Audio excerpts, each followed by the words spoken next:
Sometimes the most powerful people walk among us unnoticed, carrying their authority quietly until the moment demands they reveal who they truly are.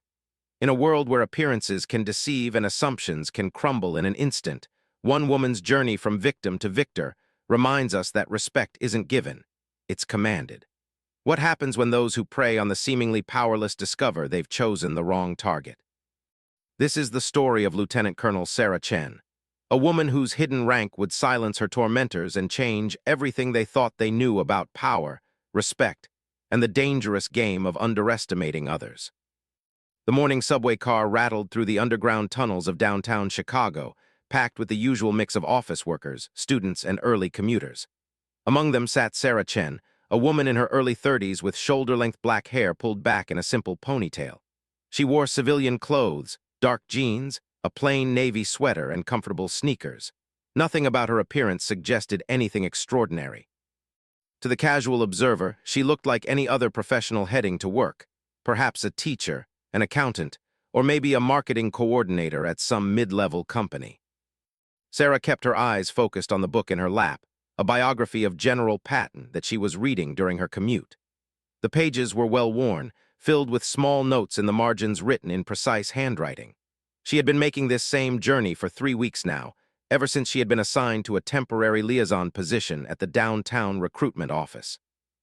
It was a change of pace from her usual duties, a chance to work with civilian personnel and help bridge the gap between military and civilian communities. The train lurched slightly as it rounded a curve, and Sarah shifted her weight to maintain her balance. She was used to much rougher conditions than a bumpy subway ride. Her body moved with an unconscious efficiency, the kind that comes from years of physical training and discipline. But in her civilian clothes, surrounded by other commuters, these subtle signs of her background went completely unnoticed. 3 seats behind her, a group of construction workers had been growing increasingly loud as the train progressed through its stops. There were 4 of them, all wearing hard hats and high-visibility vests, their voices carrying over the general hum of conversation and the clatter of the train wheels.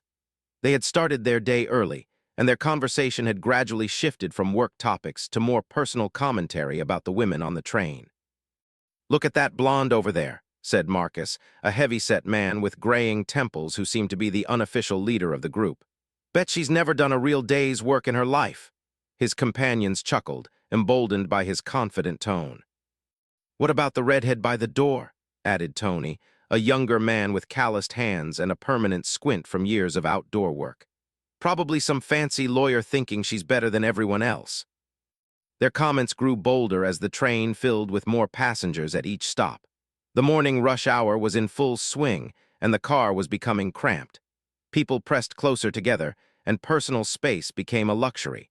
It was in this crowded environment that the construction workers began to push the boundaries of acceptable behavior. Sarah felt someone brush against her shoulder, then her back. At first, she attributed it to the natural jostling of a crowded train. The morning commute was always like this. People accidentally bumped into each other, stepped on toes, and generally invaded personal space out of necessity rather than choice. She continued reading, trying to tune out the increasingly crude conversation happening behind her.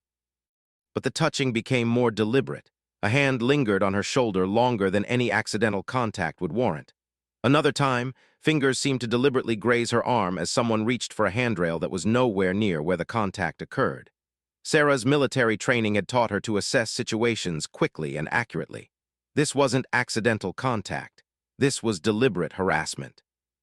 She turned slightly in her seat, catching sight of Marcus grinning at his companions. His hand was positioned near her seat in a way that would allow him to accidentally touch her again. The other 3 men were watching, clearly aware of what was happening and finding it entertaining. "Excuse me," Sarah said quietly, her voice calm but firm.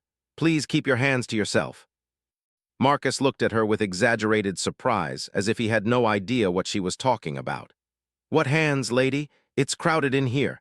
People bump into each other. That's how trains work." His friends laughed, and Tony added, "Yeah, maybe you should take a cab if you don't like being around working people." Sarah turned back to her book, but her posture had changed. Her spine was straighter, her shoulders set in a way that suggested she was ready for whatever might come next. The casual observer might not have noticed, but anyone with military experience would have recognized the shift immediately. She was no longer a passive target. She was assessing, planning, and preparing. The touching continued, becoming even more brazen. Marcus's hand found its way to her lower back, pressing against her in a way that was unmistakably inappropriate. When she shifted away, he followed the movement, maintaining the unwanted contact. "Stop touching me," Sarah said, louder this time. Her voice cut through the general noise of the train car, and several other passengers looked in their direction. "Touch you?" Marcus laughed loudly, making sure everyone around could hear him. "Lady, you're paranoid. Nobody wants to touch you. You're not that special." "Yeah," Tony chimed in. "Maybe you're just imagining things. Must be nice living in a fantasy world where you think every man wants to get close to you." The third member of their group, a thin man named Rick with tattoos covering his forearms, joined in the mockery. "She probably thinks she's some kind of princess or something. News flash, sweetheart. This is the real world. People touch each other on trains. Deal with it." The fourth man, an older worker named Steve who had been relatively quiet until now, seemed slightly uncomfortable with the situation but didn't want to contradict his coworkers. He stayed silent, occasionally glancing at Sarah with something that might have been sympathy, but lacking the courage to speak up. Other passengers began to take notice of the commotion. A businessman in an expensive suit looked up from his phone, his expression showing disapproval of the construction workers' behavior, but also a reluctance to get involved. A college-aged woman near the door seemed disturbed by what she was witnessing, but appeared uncertain about what to do. Sarah closed her book and placed it carefully in her bag. Her movements were deliberate and controlled, each action serving a purpose. She was creating space for herself, preparing for the possibility that this situation might escalate beyond verbal harassment. Her military training was taking over, running through scenarios and potential responses. "Look, guys," she said, turning to face them directly. "I've asked politely for you to stop. I'm asking again. Please respect my personal space and keep your hands to yourself." Marcus stood up, using his considerable height to try to intimidate her. "Or what?" he said, his voice carrying a threat that was barely disguised. "You gonna call the police? Tell them some working men were riding the train at the same time as the princess." His friends laughed again, but there was something different about the laughter now. It was meaner, more aggressive. They were feeding off each other's behavior, escalating the situation beyond simple harassment into something that could become genuinely dangerous. "Maybe she needs to learn some manners," Tony said, moving closer to where Sarah sat. "Someone should teach her that the world doesn't revolve around her." The train pulled into another station, and several passengers got off. This created more space in the car, but instead of giving Sarah the breathing room she needed, the construction workers used the opportunity to move closer. They were now surrounding her seat, using their physical presence to make her feel trapped and vulnerable. Sarah's training kicked into high gear. She assessed the exits, noted the positions of potential allies among the other passengers, and calculated the space she would need if she had to defend herself physically. Her breathing remained calm and controlled, but every muscle in her body was ready for action. "You know what your problem is?" Marcus said, leaning down so his face was closer to hers. "You think you're better than people like us. You sit there with your fancy book, acting all educated and superior, but you're just another woman who needs to learn her place."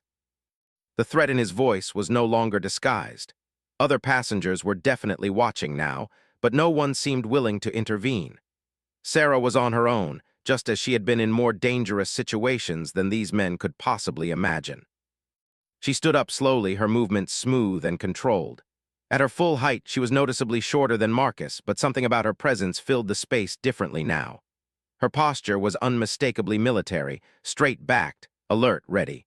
But in her civilian clothes, the construction workers didn't recognize the signs. "I think there's been a misunderstanding," Sarah said, her voice carrying a new tone that should have served as a warning. It was the voice of someone accustomed to being obeyed, someone who had commanded respect in situations far more serious than a subway car confrontation. But Marcus and his friends were too caught up in their own perceived dominance to notice the change. They saw only a woman they believed they could intimidate and humiliate without consequences. "The only misunderstanding," Marcus said, reaching out to grab her arm, "is you thinking you can talk to us like that." That was his mistake. The moment his hand made contact with her arm, Sarah's military reflexes took over. In one fluid movement, she stepped back, broke his grip, and positioned herself in a defensive stance that would allow her to protect herself and control the situation.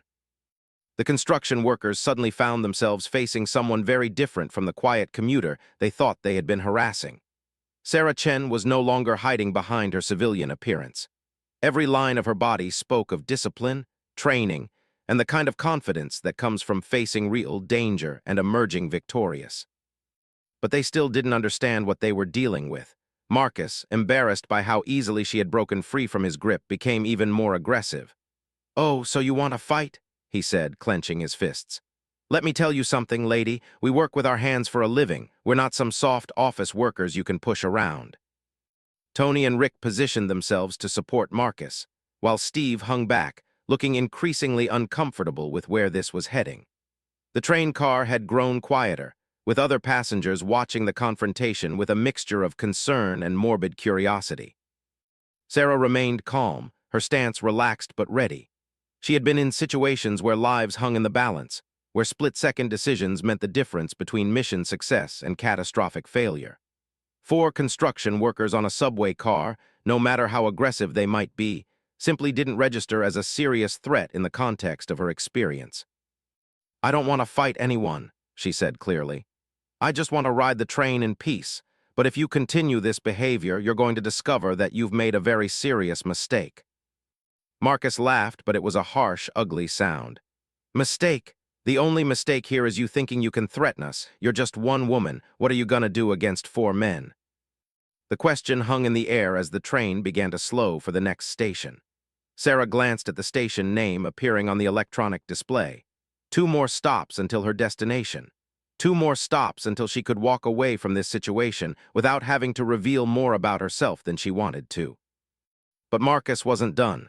Emboldened by what he perceived as his advantage, he reached out again, this time attempting to grab her shoulder and force her back into her seat.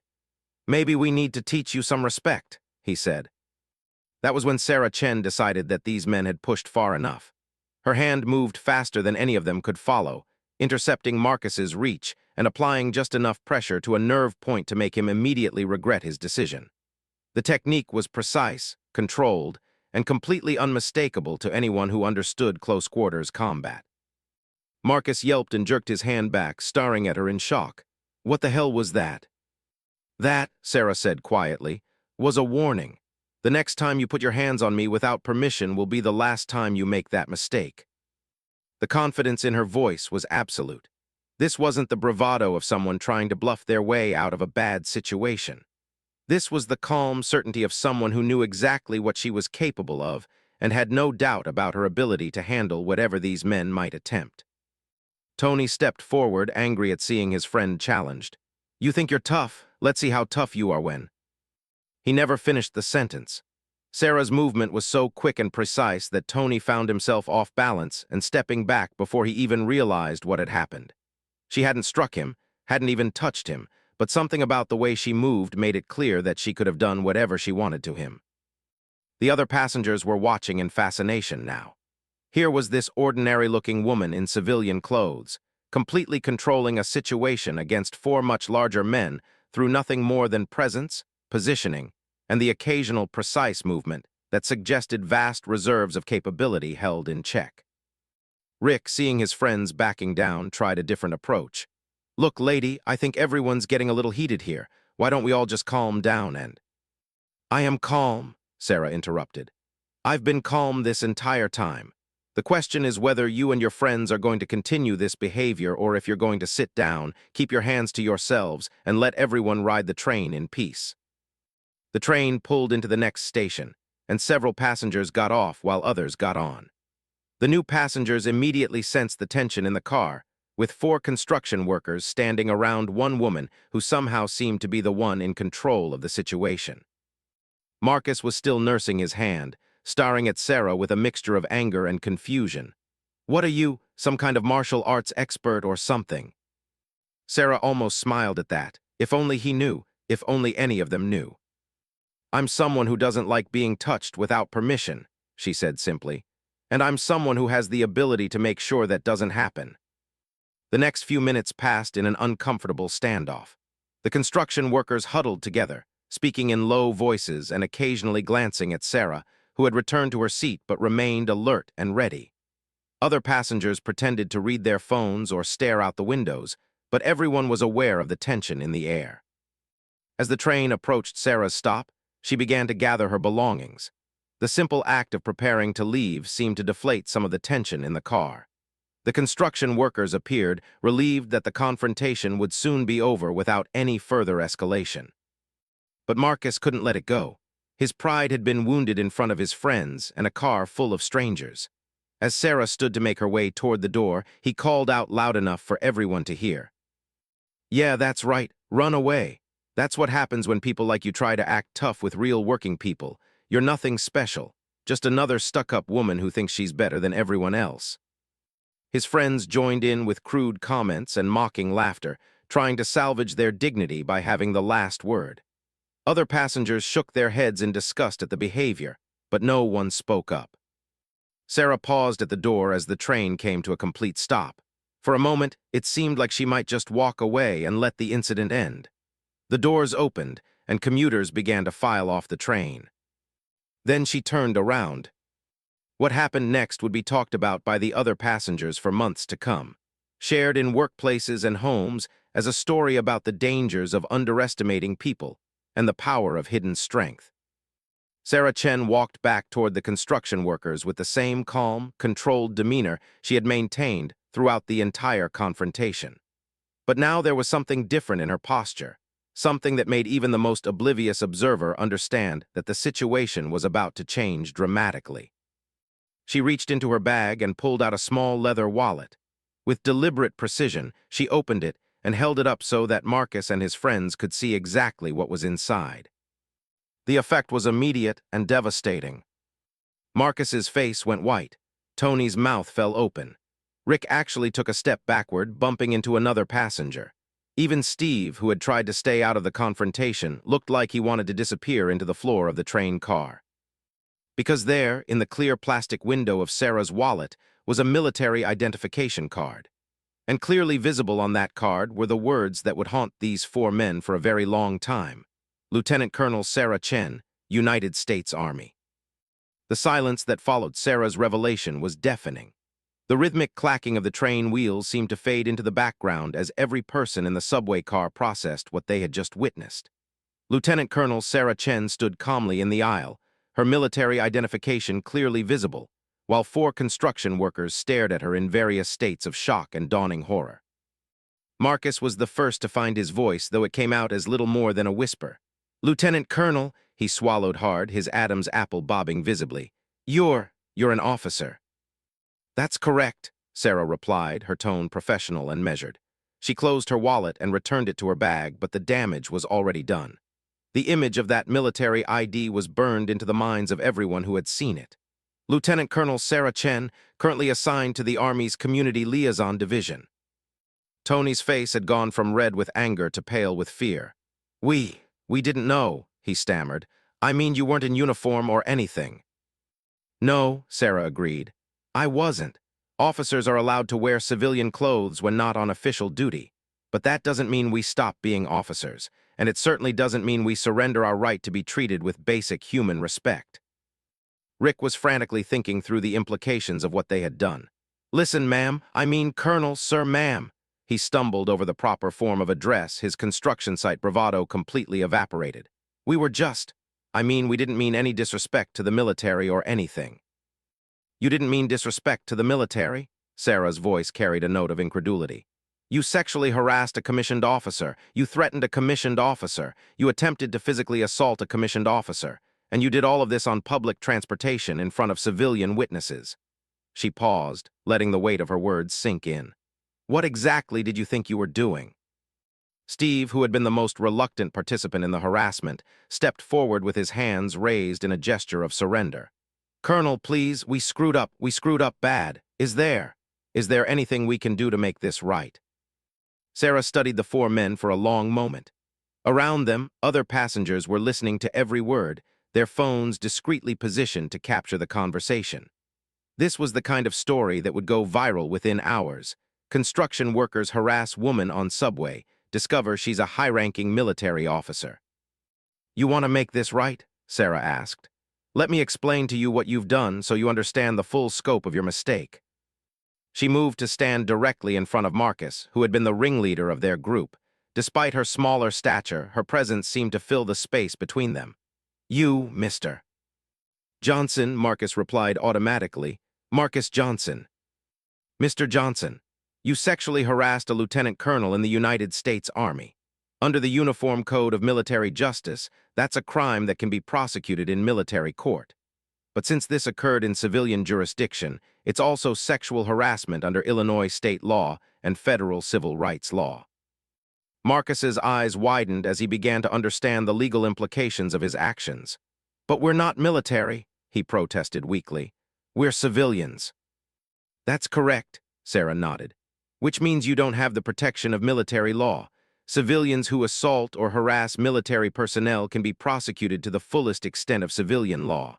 And given my rank, this could also be classified as an assault on a federal officer. Tony was looking increasingly desperate. Look, Colonel, we were just messing around. We work construction. That's just how guys talk on job sites. We didn't know you were military if we had known. If you had known, you wouldn't have done it, Sarah interrupted. So your respect for women depends entirely on whether they happen to hold military rank. What about the college student over there? She gestured to a young woman near the door who was watching the conversation with wide eyes. Does she deserve to be harassed because she's not a commissioned officer? What about the businesswoman by the window, the teacher reading her lesson plans? The construction workers exchanged uncomfortable glances. They were beginning to realize that their apology was only making things worse. Every word out of their mouths was digging the hole deeper. That's not what we meant, Rick tried to explain. We respect all women, it was just. Just what? Sarah's voice remained calm, but there was steel beneath it. Just that you thought I was powerless to stop you. Just that you assumed I had no recourse, no authority, no ability to hold you accountable for your actions. An elderly man sitting nearby spoke up. I saw everything, he said in a clear, carrying voice. These men were deliberately touching this woman without her permission. She asked them multiple times to stop, and they laughed at her. They surrounded her and made threatening statements. He looked directly at the construction workers. Young men, you should be ashamed of yourselves. A woman in business attire nodded in agreement. I recorded part of it on my phone, she said. I was getting ready to call the police when this happened. She gestured towards Sarah. The construction workers were beginning to understand that they weren't just facing the wrath of one angry woman. They had humiliated themselves in front of a car full of witnesses, and those witnesses were not sympathetic to their plight. Sarah continued her explanation, her voice taking on the tone of a military briefing. Let me walk you through what happens next. Every person on this train who witnessed your behavior is now a potential witness in legal proceedings. The woman who recorded part of the incident has evidence that can be used in court, and my testimony as a commissioned officer carries significant weight in any legal venue. Marcus was sweating now despite the cool air in the subway car. What? What are you going to do? That depends, Sarah replied. Are you going to continue to make this worse for yourselves, or are you going to start demonstrating that you understand the gravity of what you've done? The four men looked at each other, silently communicating their panic. They had started their morning thinking they were going to have some fun at the expense of a woman they assumed was defenseless. Now they were facing potential criminal charges, public humiliation, and consequences they had never imagined. Tony tried a different approach. Colonel, we have families. I've got a wife and 2 kids. Marcus here has a daughter in high school. We work hard for a living, and if this gets out, if we get arrested or charged with something, we could lose our jobs. Sarah's expression didn't soften. You should have thought about your families before you decided to sexually harass a stranger on public transportation. Your family situations don't excuse your behavior, and they don't eliminate the consequences of your actions. But we're sorry, Steve pleaded. We're really sorry. We learned our lesson. We'll never do anything like this again. Sorry, Sarah repeated. You're sorry that you got caught harassing a military officer. You're sorry that your actions have consequences. But are you sorry for the behavior itself? Are you sorry that you made me feel threatened and unsafe during my morning commute? Are you sorry that you created an environment where every other woman on this train had to worry about whether she might be next? The questions hung in the air, forcing the men to confront the reality of their actions beyond just the legal consequences they were facing. Rick cleared his throat nervously. Yes, ma'am. We're sorry for all of that. We're sorry we made you feel unsafe. We're sorry we behaved inappropriately. We're sorry we set a bad example for other people. And what are you going to do to make sure this never happens again? Sarah asked. The men looked confused. What do you mean? I mean, Mr. Rick, what's your last name? Sullivan, Rick Sullivan. Mr. Sullivan, what concrete steps are you going to take to ensure that you never again sexually harass a woman, whether she's a military officer, a civilian, or anyone else? Rick stumbled over his words. I won't do it again. Sarah shook her head. That's not enough. That's not a plan, it's just a promise, and your promises don't have much value right now, do they? The train began to slow for the next station. Sarah glanced at the display and noted that this was her stop. She had a choice to make. She could get off the train and let these men go on with their lives, having learned what she hoped was a valuable lesson, or she could take more formal action. Marcus seemed to sense that this was a crucial moment. Colonel, please, what do you want us to do? We'll do anything. We'll take sensitivity training, we'll donate to women's charities, whatever you think is appropriate. Sarah considered this for a moment. Here's what's going to happen, she said finally. First, each of you is going to write a formal letter of apology, not to me, to every woman you work with, every female member of your families, and every woman who might have to share public transportation with you in the future. The men nodded eagerly, grateful for what seemed like a relatively light consequence. Second, Sarah continued, you're going to research and enroll in a harassment prevention course. Not a 1-hour online seminar, but a real, comprehensive program that helps you understand why your behavior today was unacceptable and how to recognize and prevent similar situations in the future. More nodding, though with slightly less enthusiasm.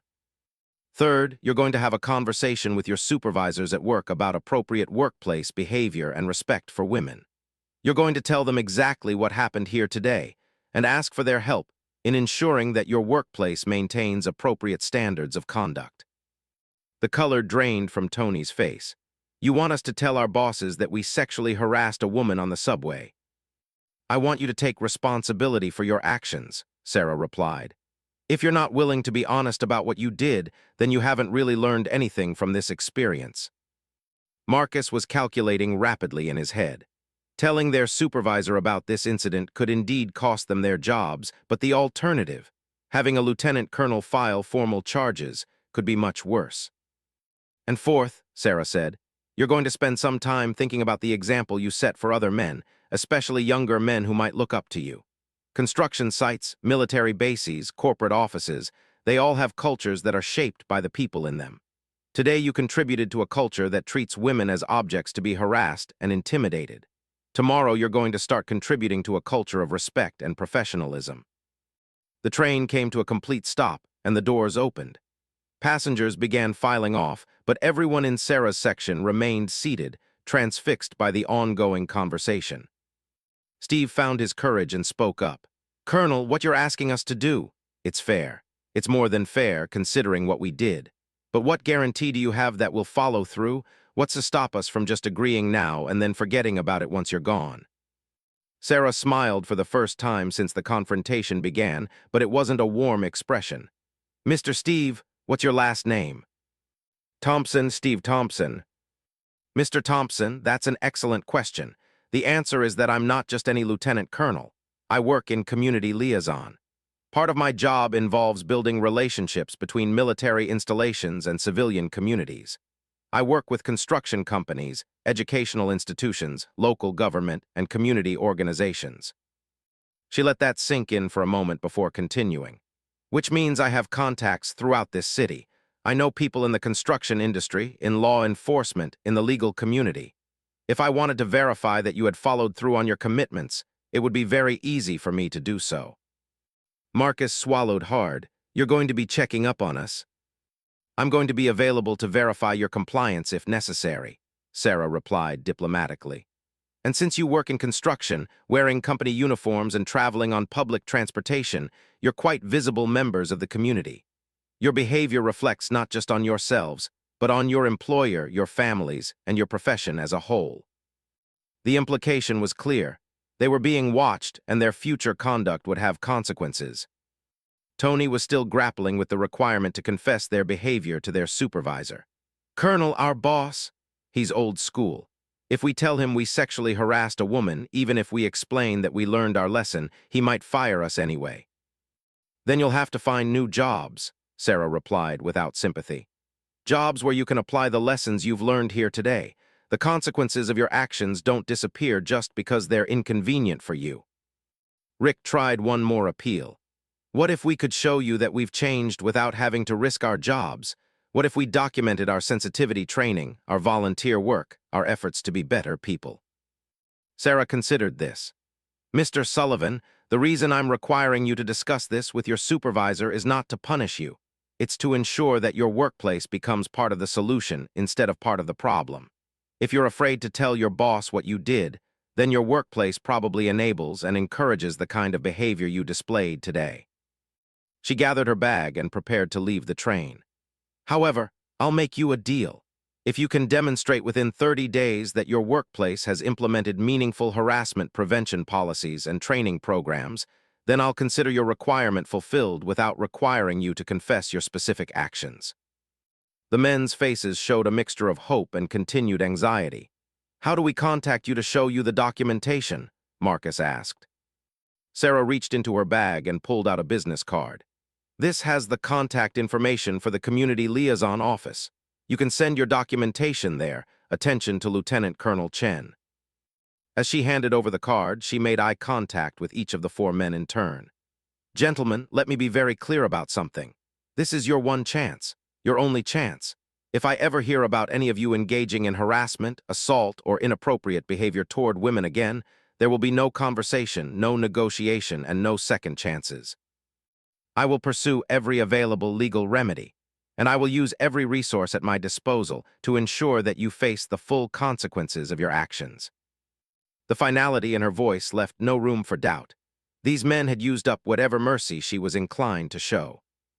"Do I make myself clear?" she asked. "Yes, ma'am," came the response from all 4 men, almost in unison.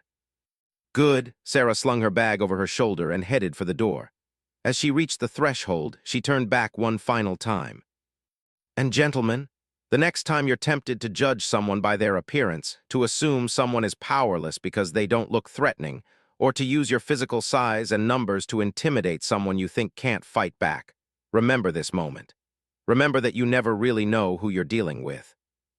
With that, Lieutenant Colonel Sarah Chen stepped off the train and onto the platform, leaving behind 4 very subdued construction workers and a car full of passengers who had just witnessed an unforgettable lesson in respect, consequences, and the danger of underestimating people. As the train pulled away from the station, Marcus slumped in his seat and put his head in his hands.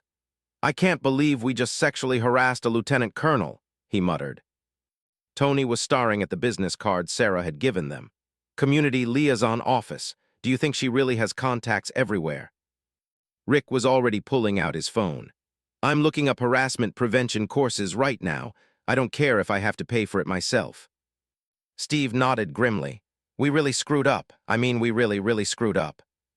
The other passengers continued to stare at the 4 men, no longer with fear or sympathy, but with a mixture of curiosity and judgment. The construction workers had gone from being the aggressors in the situation to being completely demoralized and humbled. And somewhere in downtown Chicago, Lieutenant Colonel Sarah Chen was walking to her office, reflecting on how a simple commute had turned into an unexpected lesson in leadership, authority, and the importance of treating all people with dignity and respect, regardless of whether you know their rank or not. 3 weeks later, Lieutenant Colonel Sarah Chen sat in her office at the downtown recruitment center, reviewing the morning's correspondence. The incident on the subway had become something of a legend among her colleagues, though she had deliberately kept the details private out of respect for the legal process, and the possibility that the 4 men might actually follow through on their commitments to change their behavior. Her assistant, Sergeant First Class Maria Rodriguez, knocked on the door frame. "Colonel, you have some packages that just arrived. The return addresses say they're from civilians, but they're addressed to you specifically." Sarah looked up from her paperwork with interest. "Civilians? That's unusual. What kind of packages?" "They look like document envelopes, ma'am, thick ones. And there's also a letter that came by certified mail." Bring them in, Sergeant. Rodriguez entered with an armload of manila envelopes and one official-looking letter. She placed them on Sarah's desk and stepped back. Should I stay while you review these, ma'am? Please do. I have a feeling these might be related to that incident I mentioned a few weeks ago. Sarah opened the certified letter first. It was from a law firm downtown, and the content made her raise her eyebrows. According to the letter, Westside Construction Company had recently implemented a comprehensive harassment prevention program for all employees, including mandatory training sessions, clear reporting procedures, and a zero-tolerance policy for inappropriate behavior. The letter was signed by the company's owner and included documentation of the new policies. Interesting, Sarah murmured, setting the letter aside and reaching for the first envelope. The envelope was labeled M. Johnson in neat handwriting. Inside, Sarah found a handwritten letter on lined paper, along with several certificates and documents. Dear Lieutenant Colonel Chen, the letter began. I am writing to follow up on our conversation 3 weeks ago on the Red Line subway train. I want to start by saying again how sorry I am for my behavior that morning. I have had a lot of time to think about what I did and why I did it, and I am deeply ashamed of my actions. Sarah continued reading, noting that Marcus had indeed enrolled in a harassment prevention course, as evidenced by the certificate of completion included with his letter. But more than that, he had written a detailed account of what he had learned about the impact of sexual harassment on victims, the legal consequences of such behavior, and the broader social implications of treating women as objects rather than equals. I spoke with my supervisor, Mr. Patterson, about the incident, the letter continued. I was terrified that he would fire me, but instead he thanked me for coming forward. It turns out that our company had been meaning to implement harassment training for years, but never got around to it. My conversation with him was the catalyst that finally made it happen. We now have policies in place that protect all employees and customers from inappropriate behavior.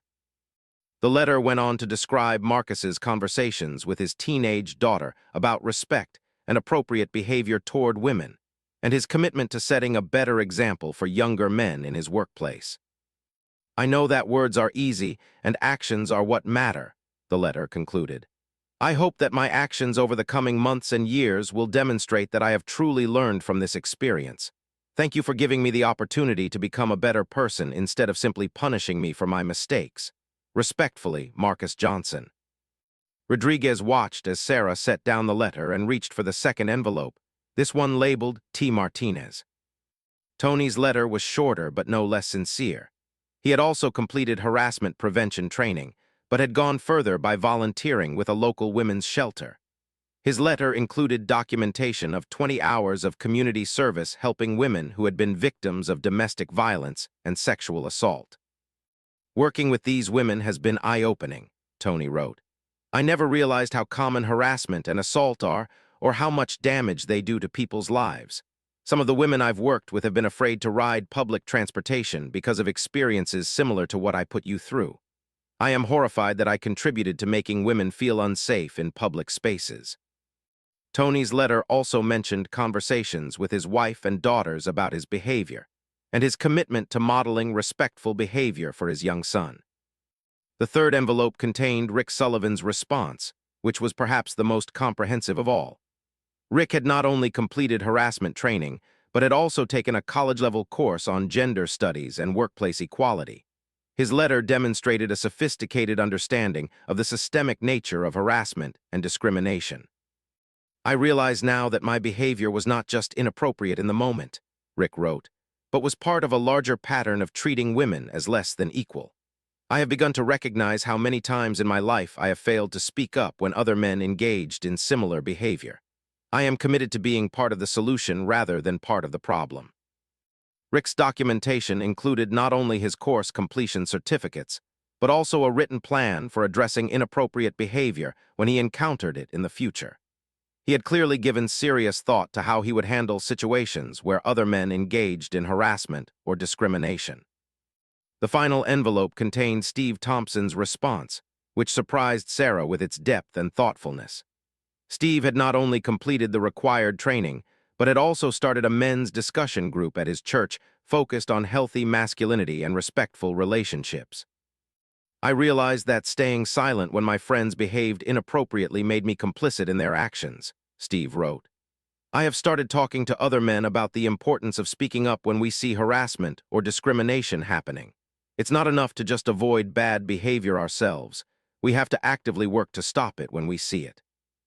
Steve's documentation included testimonials from the other men in his discussion group, describing how their conversations had changed their perspectives on masculinity, respect, and their responsibilities as allies to women. After reviewing all 4 responses, Sarah leaned back in her chair and considered what she had just read. Rodriguez had remained silent throughout the process, but her expression showed that she was impressed by what she had observed. "What do you think, Sergeant?" Sarah asked. "Honestly, ma'am, I'm amazed.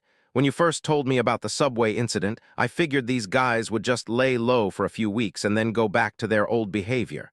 But this," Rodriguez gestured at the pile of letters and documents, "this looks like genuine change." Sarah nodded thoughtfully. "It does, doesn't it? The question is whether it will last." As if summoned by her words, Sarah's phone rang. The caller ID showed the number for the Community Liaison Office's main line. "Lieutenant Colonel Chen," she answered. "Colonel, this is Corporal Williams in the front office. I have a civilian here who says he needs to speak with you urgently. He says it's about an incident on the subway a few weeks ago." Sarah exchanged glances with Rodriguez. "Send him back, Corporal." A few minutes later, Corporal Williams appeared in the doorway with Marcus Johnson. The construction worker looked nervous but determined, still wearing his work clothes and hard hat. "Mr. Johnson," Sarah said, rising from her chair, "I just finished reading your letter. Thank you for following through on your commitments." Marcus shifted his weight nervously. "Thank you for reading it, Colonel, but that's not why I'm here." Sarah gestured for him to take a seat. "What can I do for you?" "It's about Rick Sullivan, one of the guys who was with me that day on the train." Sarah felt a sinking feeling. Had Sullivan fallen back into old patterns despite his impressive letter? "What about Mr. Sullivan?" "Well, yesterday we were all working on the same job site, me, Tony, Rick, and Steve.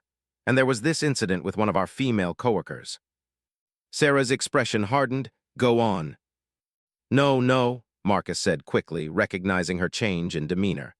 "It wasn't us. It was some guys from another crew. They were making inappropriate comments to Jennifer. She's one of our crane operators, and they were getting pretty aggressive about it." Marcus took a deep breath before continuing. "The old me would have just minded my own business. Figured it wasn't my problem as long as they weren't bothering me directly. But after what happened with you, after the training I took, after talking to my daughter about respect, I knew I had to do something." "What did you do?" "Well, Rick was the first one to speak up. He walked right over to those guys and told them their behavior was unacceptable and that they needed to stop immediately. When they laughed at him and told him to mind his own business, he said he was going to report them to their supervisor." Sarah found herself leaning forward, interested in how this had played out. "They got aggressive with Rick then," Marcus continued. "Started pushing him around, telling him to back off. That's when Tony and Steve and I stepped in. We backed Rick up, told those guys that harassment wasn't tolerated on our job site and that if they didn't stop immediately, we were all going to report them." "And did they stop?" Marcus nodded. "Yeah, they did. Turned out their supervisor was right around the corner and had heard the whole thing. Those guys got sent home without pay for the rest of the week, and they have to complete harassment training before they're allowed back on any job site." Marcus paused, looking directly at Sarah. "The thing is, Colonel, Rick didn't have to do that. He could have just stayed out of it like we all would have done before. But he said he kept thinking about what you told us, about being part of the solution instead of part of the problem." Sarah felt a genuine smile spreading across her face. "That's exactly what I hoped would happen." "And Jennifer, our crane operator, she came up to all of us afterward and thanked us for standing up for her. She said it meant a lot to know that the guys she works with would have her back if something like that happened." Marcus shifted in his chair again, still clearly uncomfortable with the formal military office environment. "I guess what I'm trying to say is that you were right about everything. We did learn from what happened on the train, and we're trying to be better men because of it." Rodriguez had been listening quietly, but now she spoke up. "Mr. Johnson, can I ask you something?" Marcus looked surprised to be addressed by the sergeant, but nodded. "What was the hardest part about changing your behavior?" I mean, these kinds of attitudes are usually pretty deeply ingrained. Marcus considered the question carefully. The hardest part was admitting that I had been wrong for so long. It's one thing to say, I made a mistake about something you did once. It's another thing to realize that your whole attitude toward women has been wrong for your entire adult life. He looked at Sarah as he continued. When the colonel made me think about my daughter, about what I would want men to do if someone harassed her the way I harassed women, it hit me that I had been contributing to a world where my own daughter wasn't safe. That was hard to face. Sarah nodded with understanding. That kind of self-reflection is difficult, but it's necessary for real change. The thing is, Marcus continued, once you start seeing the problem clearly, you can't unsee it. Now when I'm at work or out in public, I notice things I never paid attention to before. I see when women are being made uncomfortable, when they're being treated disrespectfully, and I can't just ignore it anymore. The conversation was interrupted by another knock on the door frame. Corporal Williams appeared again, this time accompanied by a woman in civilian business attire. Colonel, this is Ms. Patricia Hayes from the Chicago Department of Human Services. She says she has an appointment with you. Sarah checked her calendar and nodded. Yes, send her in. Mr. Johnson, thank you for coming by. Please give my regards to your colleagues and let them know I appreciated their letters as well. Marcus stood to leave, then paused. Colonel, one more thing. We all wanted you to know that we tell this story to other guys we work with. Not to embarrass ourselves, but to help other men understand that actions have consequences, and that women deserve to be treated with respect regardless of whether they're military officers or not. That's probably the most valuable thing you could do with this experience, Sarah replied. Thank you for sharing your story with others. After Marcus left, Ms. Hayes took a seat across from Sarah's desk. Colonel Chen, I'm here because we've received some unusual inquiries at our department. We've had several construction workers asking about volunteer opportunities with women's shelters and domestic violence prevention programs. When we asked what sparked their interest, they all mentioned an incident on public transportation and conversations with a military officer who helped them understand the impact of harassment on women. Sarah raised her eyebrows. Several construction workers. At least a dozen so far. Some directly connected to the 4 men we believe you spoke with, others who heard the story secondhand. It seems your conversation has had a ripple effect throughout the construction community. Rodriguez leaned forward. That's incredible. Ms. Hayes nodded. We're seeing unprecedented interest from men wanting to get involved in anti-harassment and domestic violence prevention work. These aren't typically demographics we see volunteering for these causes. She opened her briefcase and pulled out a folder. In fact, we'd like to discuss the possibility of having you speak to some of our existing volunteer groups about effective intervention strategies. Your approach to this situation seems to have created lasting change rather than just temporary compliance. Sarah considered the request. What kind of speaking engagement did you have in mind? We're thinking about a series of workshops on bystander intervention and conflict de-escalation. Your military experience, combined with your success in changing the behavior of these 4 men, makes you uniquely qualified to teach others how to effectively address harassment when they witness it. The conversation continued for another hour, with Ms. Hayes outlining various ways that Sarah's experience could be used to benefit the broader community. By the time the meeting concluded, Sarah had agreed to participate in several community education initiatives. After Ms. Hayes left, Rodriguez looked at Sarah with obvious admiration. Colonel, I have to say, when you first told me about the subway incident, I thought it was just a story about putting some jerks in their place. I had no idea it would turn into all this. Sarah smiled as she organized the letters and documents on her desk. Neither did I, Sergeant. But that's often how real change happens. One conversation, one moment of accountability can create ripples that extend far beyond what we initially imagine.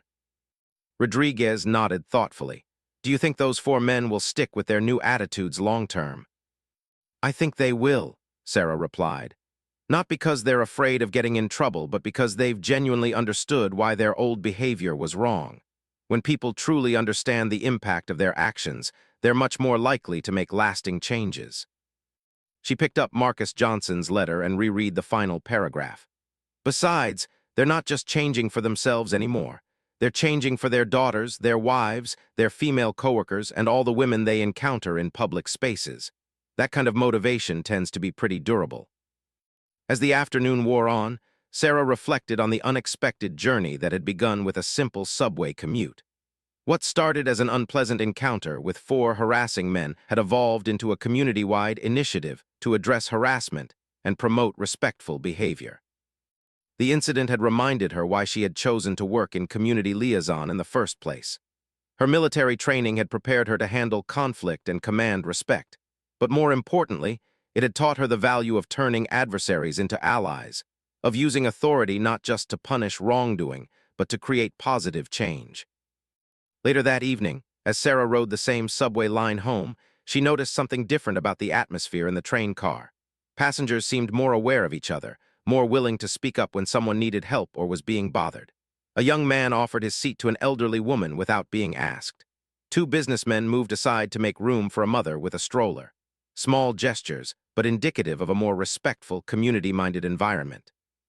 Sarah couldn't help but wonder how many of the passengers had heard the story of the harassment incident, either firsthand or through the social media posts and word-of-mouth accounts that had circulated in the weeks since.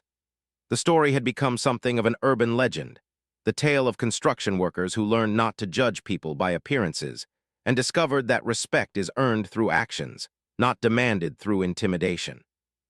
As her train pulled into her station, Sarah gathered her belongings and prepared to disembark.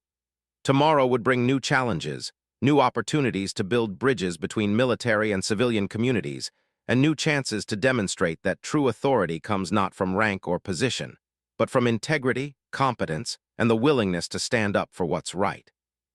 The incident that had begun with 4 words, "Stop touching me," had evolved into something much larger. A reminder that every interaction we have with others is an opportunity to either contribute to a culture of respect or to perpetuate patterns of disrespect and harm. Sarah had chosen to use her moment of authority not just to protect herself, but to create the possibility for 4 men to become better versions of themselves. And in doing so, she had demonstrated one of the most important principles of leadership. True power lies not in the ability to punish, but in the capacity to transform opposition into understanding, conflict into growth, and antagonism into alliance. As Lieutenant Colonel Sarah Chen walked through the station toward home, she carried with her the satisfaction of knowing that her morning commute 3 weeks ago had made the world just a little bit safer and more respectful for women everywhere. Sometimes the most important battles are fought not on distant battlefields, but in subway cars, workplaces, and everyday spaces where ordinary people have the courage to demand that everyone be treated with dignity and respect. The ripple effects of that single conversation would continue to spread, carried forward by 4 construction workers who had learned that real strength lies not in intimidating others, but in protecting them, and by everyone who heard their story and decided to follow their example of accountability, growth, and change.